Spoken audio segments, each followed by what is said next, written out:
Before the first rooster crowed, Musa lifted 2 heavy buckets onto a wooden pole and rested it across his shoulders.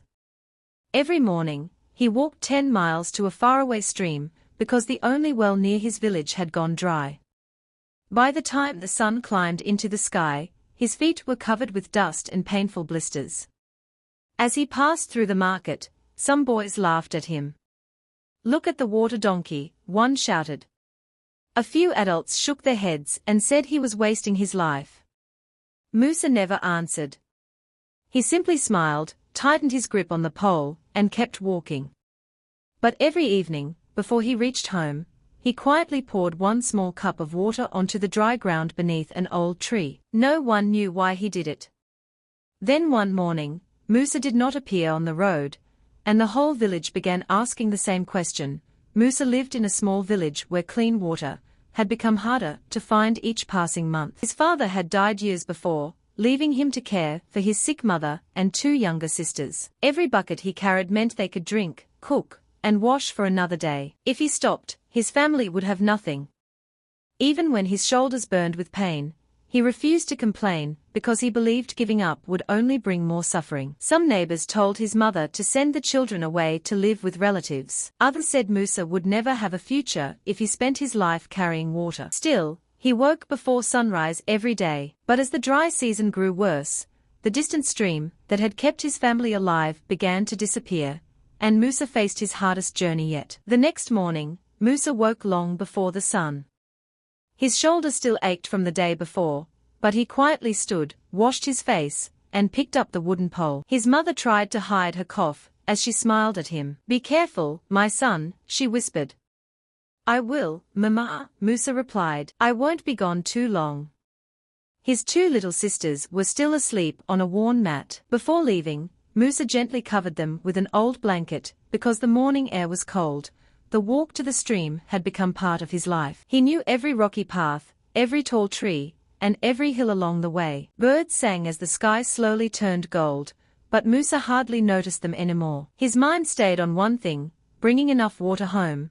When he reached the stream, he filled the buckets as carefully as he could. The water was lower than before, so he had to climb down the muddy bank to reach it. By the time he lifted the full buckets onto his shoulders, his arms were already shaking. On his way back, he saw an old woman struggling to carry a small bundle of firewood. Without thinking, Musa placed his buckets on the ground and helped her carry the bundle to her house. "You are always helping others," the old woman said. "May God reward your kind heart." Musa smiled. "One day, someone may help my family too." He picked up his buckets again and continued walking. As he entered the village, a group of young men sitting under a tree laughed when they saw him. "There goes Musa again," one said. "He works like a donkey, but will always stay poor." Another shook his head. "If he spent this much time looking for a better life, he wouldn't still be carrying water." The others laughed loudly. Musa heard every word, but he kept walking without looking back. He had learned that arguing would not fill empty buckets or feed his family. When he reached home, his sisters ran to hug him. Their smiles made the long journey feel lighter. Together, they fetched firewood, cooked a simple meal, and shared stories while their mother rested. That evening, Musa returned to the old tree and poured 1 small cup of water onto its dry roots before going home. He looked at the tree for a moment, smiled quietly, and walked away. The next morning, he reached the stream only to find something that made his heart sink. The water had almost disappeared. Musa stood at the edge of the stream and stared in silence. The water that once flowed around the rocks was now only a few muddy pools. Other villagers had arrived before him, and everyone was fighting to fill their buckets first. "There is not enough for all of us," a man shouted. People pushed forward, trying to scoop every drop they could. Musa waited patiently until the crowd became smaller. By the time it was his turn, he could fill only 1 bucket. The second bucket was only half full. He lowered his head. This would not be enough for his family. The long walk home felt even harder than before. His shoulders were tired, but the weight in his heart was much heavier. When he reached the house, his mother saw the half-empty bucket and understood at once. "The stream is drying up," Musa said quietly. His mother nodded with worry. Then we must use every drop wisely. His sisters stopped smiling. They knew it meant less water to drink, less for cooking, and almost none for washing. That night, Musa barely touched his food. He kept thinking about the next morning. If the stream became completely dry, what would they do? The days that followed grew even harder. The sun burned hotter, and the ground cracked beneath his feet. Some families left the village to search for water somewhere else. Others locked their doors and prayed for rain. The same young men still laughed whenever Musa walked past. "Look at him," one of them said. "Soon he will be carrying empty buckets." Another laughed. "Even hard work cannot fight a dry river." Their words stung, but Musa stayed silent. Later that evening, the old woman he had helped before knocked gently on his family's door. She held out a small loaf of bread. "It is not much," she said, "but kindness should never be forgotten." Musa thanked her with a grateful smile. Even in difficult times, someone still cared. That night, he walked to the old tree again. He looked at the little water left in his cup. His family needed every drop now. His mother was coughing more each day. His sisters were thirsty. He stood there for a long time, wondering if this should be the day he stopped pouring water onto the tree. His hand trembled. Should he save the last cup for his family, or keep the promise he had never told anyone about? Musa closed his eyes and took a slow breath. Then he poured the last cup of water onto the roots of the old tree. "I made a promise," he whispered. "I will keep it." He turned and walked home with an empty cup. His heart felt heavy, but he hoped somehow he had done the right thing. The next morning, he began the long journey again. The stream had become little more than wet mud. He filled only one bucket after waiting for hours. As he started the walk back, he noticed a white pickup truck parked beside the dusty road. It looked very different from the old motorcycles and carts that usually passed through the village. A man wearing a simple hat stood beside it, watching the people at the stream. He did not speak to anyone. Instead, his eyes followed Musa as he lifted the heavy bucket onto his shoulders and began walking home. Halfway back, Musa stopped to rest under the old tree. As always, he poured one small cup of water onto its roots. When he looked up, the stranger was standing a few steps away. "You do this every day?" the man asked gently. Musa nodded. "Even now, when water is so hard to find?" "Yes." The man looked at the dry tree for a long moment. "Why?" Musa smiled politely, but he did not answer. Some promises were too close to his heart to explain to someone he had just met. The stranger did not press him. Instead, he reached into his pocket and handed Musa a small bottle of drinking water. "You look tired," he said. "Thank you, sir," Musa replied. The man smiled and walked back to his truck without saying another word. As the truck disappeared down the road, Musa wondered why the man had cared enough to stop. The next afternoon, the village chief sent word that everyone should gather in the village square before sunset. No one knew the reason. Some people guessed it was about the dry stream. Others feared bad news. When Musa arrived with his family, he saw the same white pickup truck parked beside the chief's house. The stranger stepped out, looked across the crowd, and smiled the moment his eyes found Musa. The village grew quiet as the stranger stepped forward. He greeted the chief, then looked at the people standing before him. "My name is Daniel," he said. "I work with a group that helps villagers find clean water. I came here to see how people live before deciding where we should begin our next project." The crowd became excited.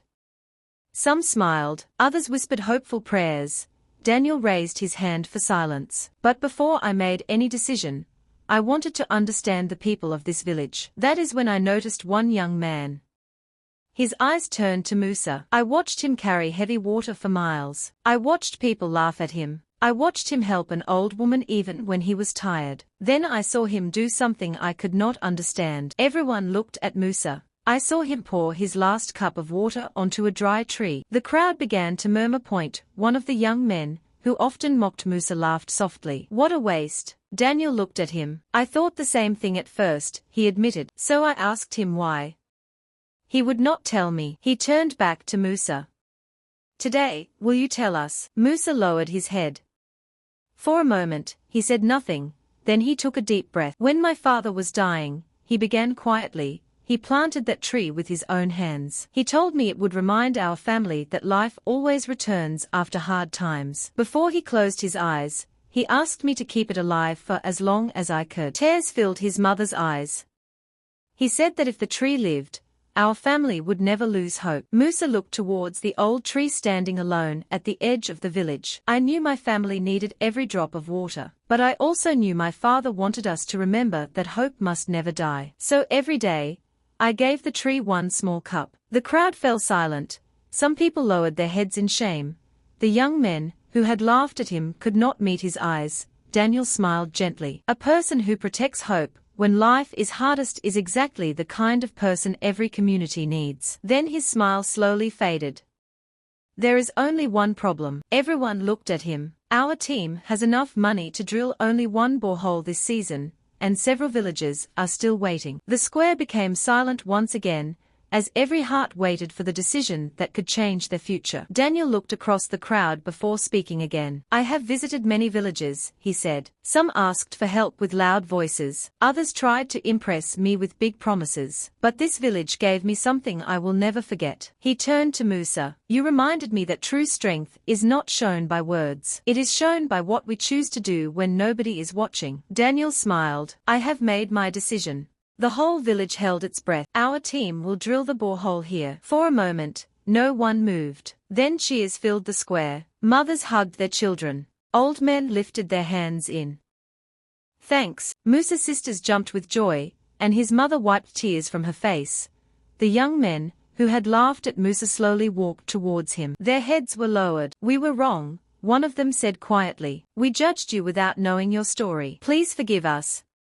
Musa smiled kindly. There is nothing to forgive. Let us take care of this village together. A few weeks later, the sound of heavy machines echoed through the village. Men and women gathered every day to watch the work. At last, clear water rushed from the new borehole. Children laughed as they filled their buckets. Women no longer had to walk for hours. Families finally had enough clean water to drink, cook, and wash. Life slowly changed. Musa returned to school in the mornings and helped his family in the evenings. His mother grew stronger with clean water close to home. His sisters spent more time learning instead of searching for water.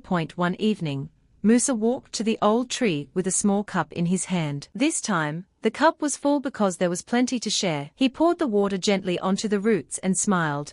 Tiny green leaves had begun to grow from the once dry branches. His mother stood beside him and softly held his shoulder. Your father would be proud of you, she whispered. Musa looked at the fresh leaves dancing in the evening breeze. The road that had once been filled with pain had led his family, and his whole village, to a new beginning. Sometimes, the smallest act of hope can grow into a blessing that changes many lives. Tell us what you feel about the story on our comments section, and please don't forget to subscribe, share and turn on the notifications button for more stories. Thank you.